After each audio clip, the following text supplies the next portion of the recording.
8h30, bienvenue à vous si vous nous rejoignez sur le plateau en direct de la matinale de TV Vendée. Nous sommes ensemble jusqu'à 9h et c'est donc la dernière ligne droite. D'ici là, on va faire un gros plan sur le Caulois, notamment tout à l'heure dans le journal. Le Caulois, c'est ce moment qui est assez fort sur l'île de Noirmoutier où les sauniers rapatrient vers la coopérative leur récolte de l'année. Une récolte qui s'annonce encore une fois très bonne et ce comme depuis tous les ans, depuis 2015. L'extrait TV Vendée du jour, il va nous emmener à la rencontre du jeune Montacutain Benjamin Martin. Il est vice-champion de France, 15-16 ans, en tennis. Et comme nous sommes vendredi et que ce week-end ce sont les journées européennes du patrimoine, Camille nous a fait une petite sélection de sites à découvrir, mais pas que, vous verrez. Tout ça, ce sera dans l'agenda des sorties dans un quart d'heure. Mais avant tout ça, on jette un dernier œil à la météo avant de retrouver tout à l'heure le bulletin de Juliette. On doit pouvoir retrouver le soleil ce matin en Vendée. Quelques nuages bas dans le bocage, quelques entrées maritimes, mais rien de trop perturbant, vraiment du soleil normalement qui doit illuminer notre début de journée. Et puis cet après-midi, le ciel reste relativement dégagé partout sur le département et on peut quand même prévoir quelques passages nuageux très localement. Demain samedi, si on veut jeter un œil sur la météo de votre fin de semaine, Météo Vendée nous annonce des averses orageuses pour quasiment tout le monde, notamment sur la côte, mais dimanche, ce sera le retour du soleil après dissipation des brouillards. Pour les marées qui font partie des nouveautés de cette matinale de la rentrée, la mer est actuellement en train d'être au plus bas. Ça y est, 8h38, vous voyez, nous avons 8h32 en plateau. Donc elle arrive vraiment au point de plus bas de la basse mer. Elle sera notamment au plus bas également en début de soirée. D'une manière générale, elle est annoncée comme belle. Et le Gois, lui, comme ce sont des coefficients relativement bas, il est accessible justement à chaque fois au plus proche de la basse mer, c'est-à-dire maintenant.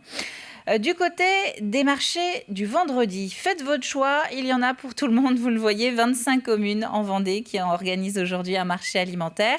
On peut aller par exemple du côté de la vaste commune qui est aujourd'hui Montaigu-Vendée avec quelques étals à Saint-Georges-de-Montaigu ou encore sur la place centrale de Saint-Hilaire-de-Loulay jusqu'à 12h30. Voilà pour les informations pratiques de ce vendredi matin. Nous souhaitons une bonne fête au Renault et on passe au journal.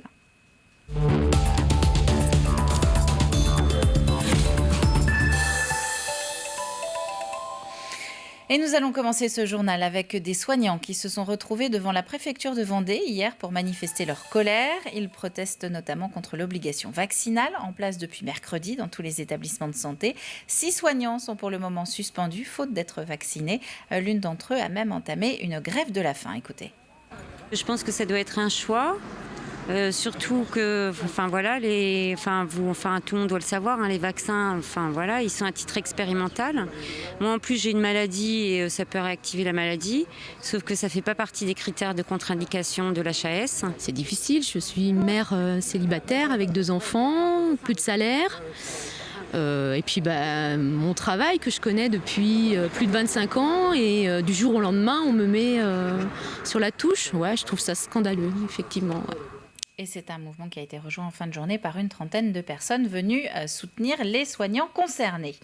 Autre manifestation hier partout en France et notamment à La Roche-sur-Yon, c'est le mouvement pour réclamer l'individualisation de l'AAH à La Roche-sur-Yon, place Napoléon. Vous le voyez, ils étaient quelques dizaines à manifester hier après-midi. L'AAH, c'est l'allocation aux adultes handicapés qui est versée par l'État. Aujourd'hui, son montant dépend des ressources financières du foyer et pas seulement du bénéficiaire. Une proposition de loi est en cours d'étude à l'Assemblée nationale pour redéfinir les conditions d'attribution de cette aide.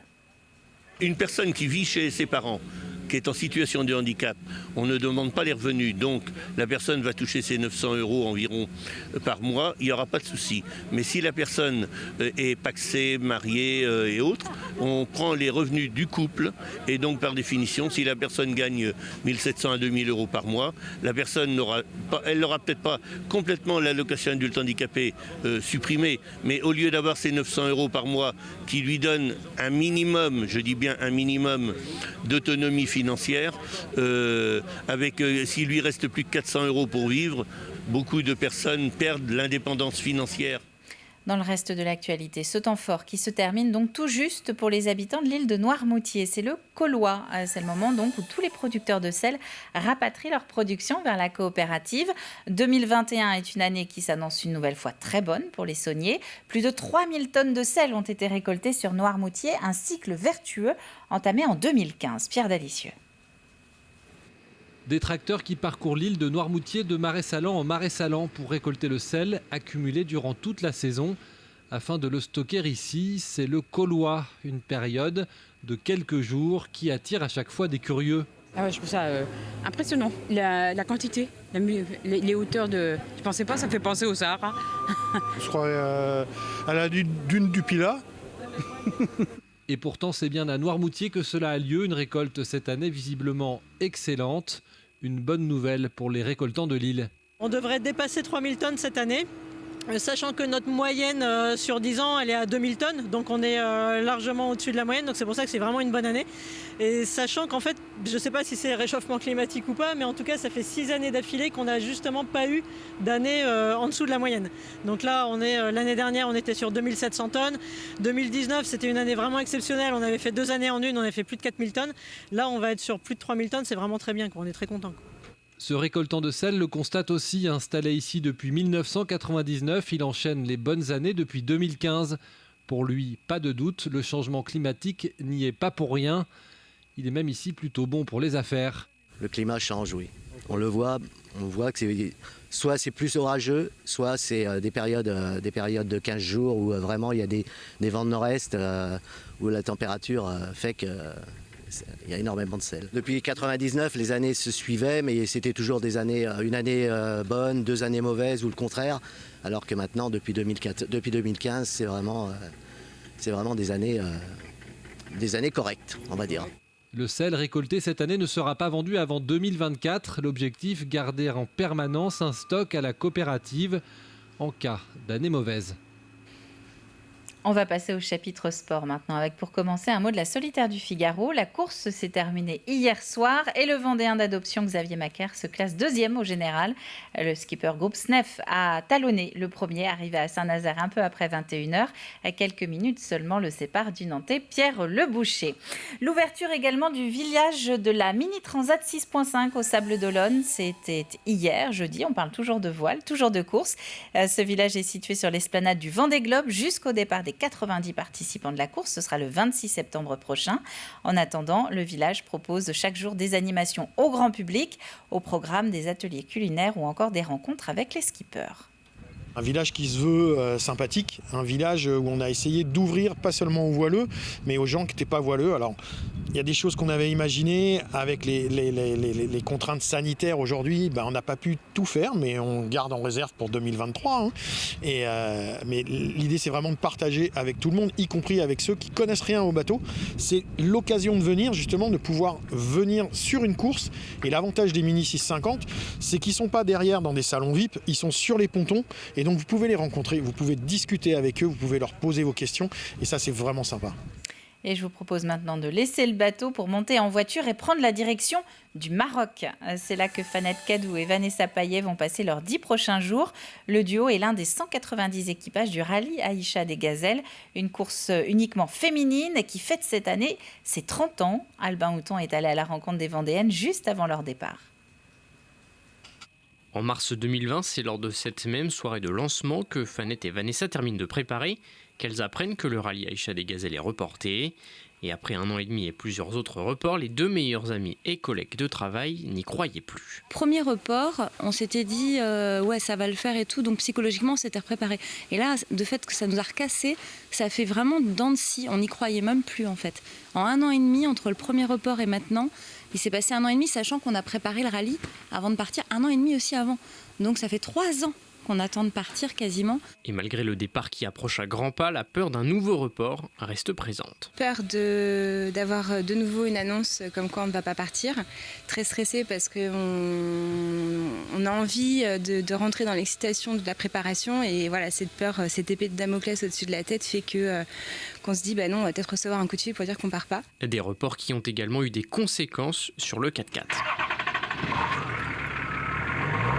Il fallu rechecker toute la liste qui est demandée, donc les papiers, les autorisations de sortie de territoire, les certificats médicaux, vérifier que tout était bon, les pièces, la voiture elle a 1 an et demi de plus, elle a roulé, pas roulé, donc vérifier que la voiture allait bien.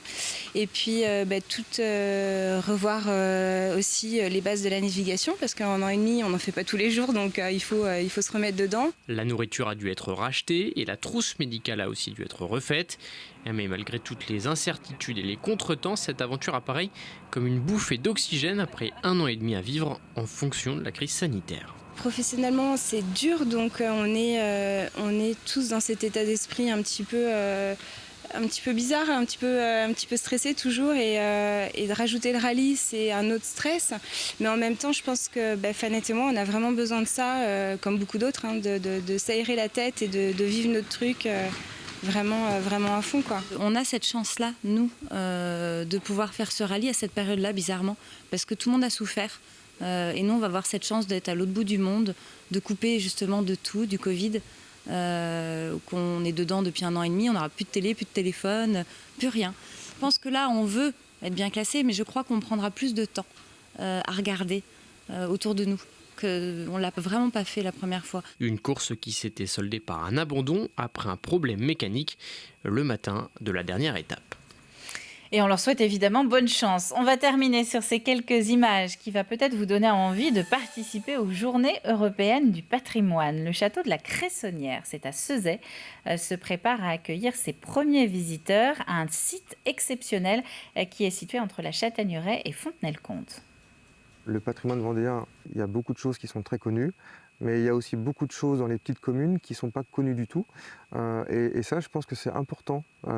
Découvrir ce qui est autour de chez soi, le voyage commence par là déjà. Je crois que c'est l'un des seuls châteaux qui a déjà 2 tours avec 2 arches, une piétonne et une pour les véhicules. Et à l'intérieur, sous le porche, 2 arches, des accès en même temps. Les jardins du château de la Cressonnière, on se laisse facilement porter par les images, qui est un des plus anciens logis féodaux du sud Vendée, sera ouvert à la visite justement demain après-midi et dimanche toute la journée pour les Journées du patrimoine. Voilà pour les informations de ce vendredi. On va passer maintenant au bulletin météo de Juliette pour cette fin de semaine et puis on va se retrouver juste après. À tout de suite. La Bocquenne, constructeur de maisons individuelles en Vendée, vous présente la météo. Audition Brossée, Chris Audition et nos 6 centres auditifs en Vendée vous présentent la météo. Bonjour à toutes et à tous, profitons encore d'un peu de soleil ce vendredi avant de retrouver des averses orageuses, notamment pour samedi prochain et quelques perturbations prévues la semaine prochaine. Mes petits coups d'œil dans un premier temps sur ce vendredi 17 septembre, matinée très ensoleillée avec une infime couche de nuages dans le bocage et quelques entrées maritimes sur le littoral. Quant au mercure, comptez une moyenne de 13 degrés dans les terres, 16 le long des côtes et 18 sur les îles. En seconde partie de journée, les nuages s'en vont pour laisser place au soleil, même si quelques passages nuageux viennent le cacher de façon temporaire, localement. Les températures restent stables, notez 23 degrés à La Roche-sur-Yon, 24 à Fontenay-le-Comte, 20 en bord de mer et 19 sur les îles. Passons à présent à la suite de la semaine. Samedi, comme je vous le disais, des averses orageuses se forment sur l'ensemble du territoire tout au long de la journée. Le mercure baisse légèrement avec 22 degrés au plus chaud. Dimanche, la semaine se termine avec le retour d'un franc soleil sur la Vendée avec tout de même quelques nuages circulant l'après-midi. Enfin lundi, ce début de semaine s'annonce mitigé avec une couverture nuageuse persistante et un régime pluvieux sur une bonne partie du département en seconde partie de journée. Les températures repartent à la hausse et s'échelonnent de 14 à 24 degrés.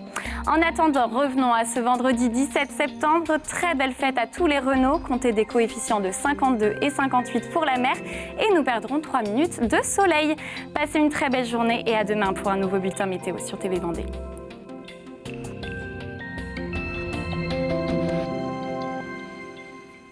Merci Juliette, vous êtes bien sur le plateau de la matinale. Merci de partager ce dernier quart d'heure de matinale en direct justement avec nous. Et dans le plus de l'info du jour, puisqu'on va reparler actu maintenant, eh bien nous allons revenir sur un sujet qui a été abordé en début de semaine dans les journaux. C'est le vaste chantier de regroupement et de développement des maisons relais de l'ADAPI ARIA. Regardez.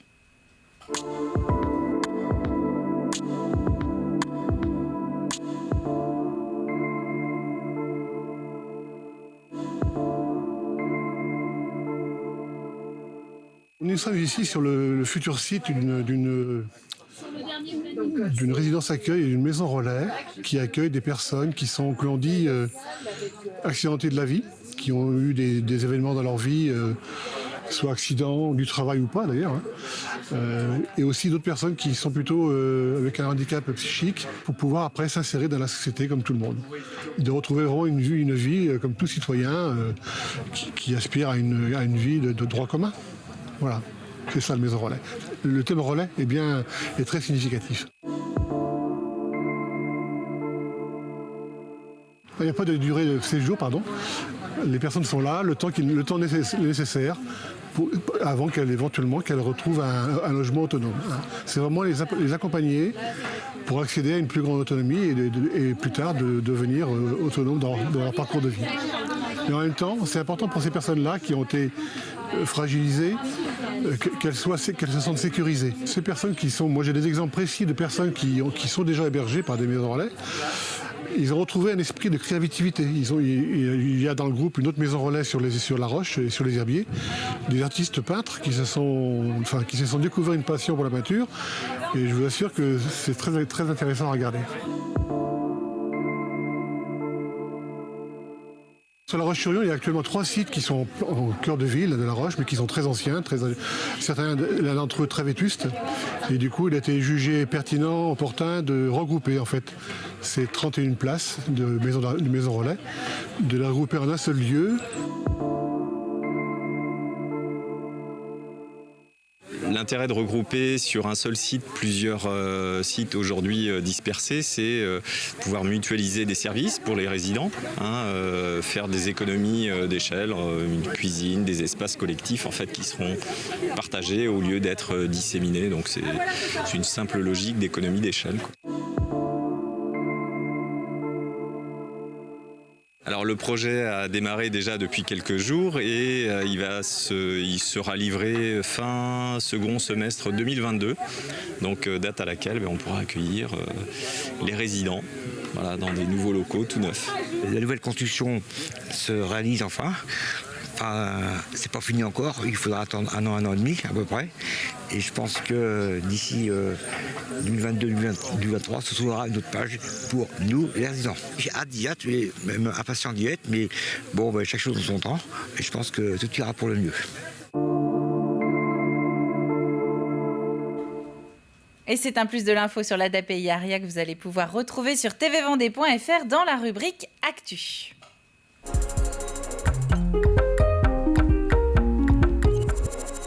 Allez, gros plan maintenant sur l'agenda des sorties de cette fin de semaine. Le beau temps de dimanche ça devrait nous donner envie d'aller prendre l'air, d'autant que ce sont les journées européennes du patrimoine, pour mémoire, et que beaucoup de communes proposent des visites. Plus de 1300 rendez-vous, si vous avez entendu tout à l'heure dans le journal, sont programmés rien que pour la Vendée.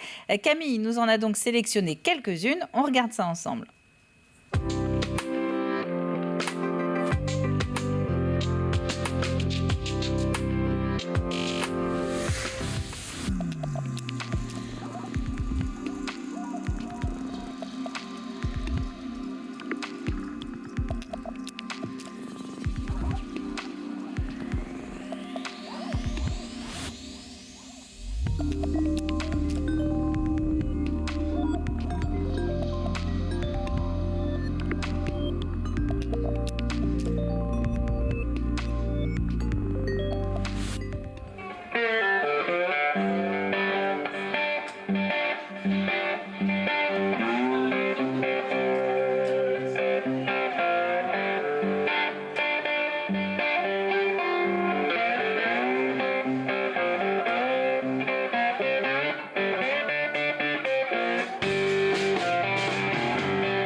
Et c'est un agenda du week-end à retrouver en version intégrale sur tvvendée.fr dans la rubrique Vie pratique.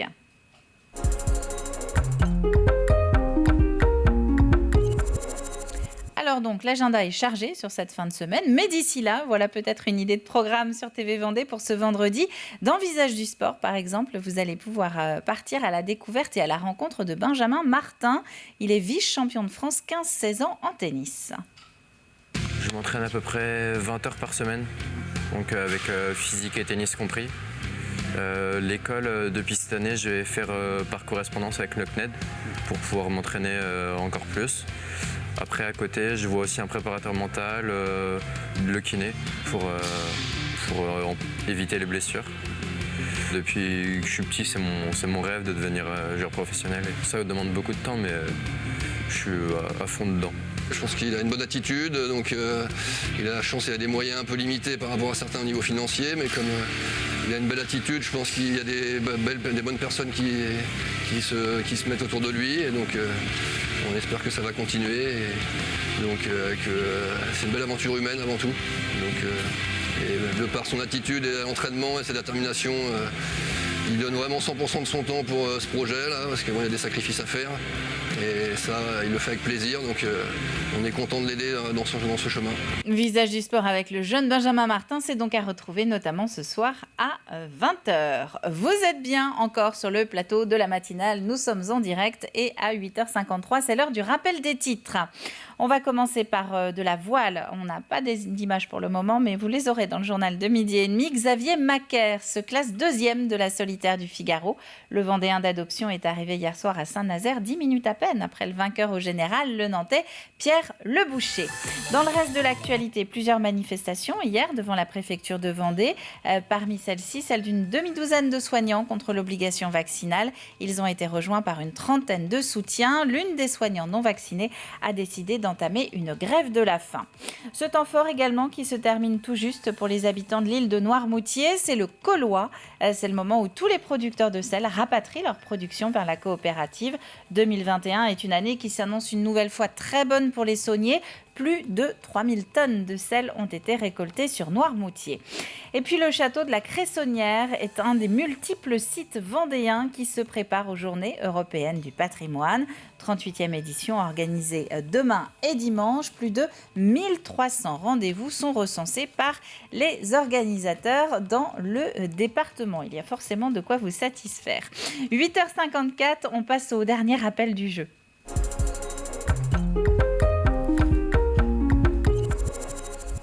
Et donc, comme nous sommes vendredi, c'est le dernier jour où nous vous posons cette question qui nous emmène du côté de Fontenay-le-Comte. Quelle est la particularité de Georges Mathieu, qui est à l'origine de l'usine Étoile de Fontenay-le-Comte? Donc, quelle est la particularité de Georges Mathieu, qui est à l'origine de l'usine Étoile à Fontenay-le-Comte? L'indice du jour, eh bien, il faut rechercher du côté du métier.